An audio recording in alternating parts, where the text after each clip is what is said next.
আমি তারপর ওকে আর কোনোদিনও ফোন করিনি।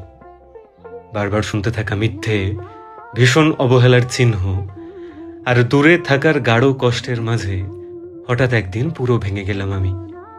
করলাম না আর কোনো অভিযোগ, লিখলাম না আর সেই বড় বড় মেসেজ। ঘুমোতে না পারা রাত, একদম একলা হয়ে যাওয়া আমি শুকনো পাতার মতো পড়ে রইলাম নিজের ঘরের কোণে। দেওয়ালের গায়ে মুছে ফেলা কান্না আর একদম বিষাক্ত অবশেষের মতো একটা আমি সরে গেলাম অনেক দূরে।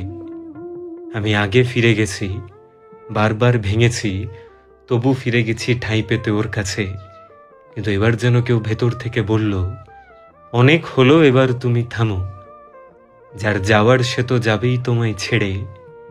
আবার যদি আটকে নিতে চাও, তুমি নিজের চোখে নিজেই যাবে হেরে। আর তাই ওকে আমি আর কোনোদিনও ফোন করিনি।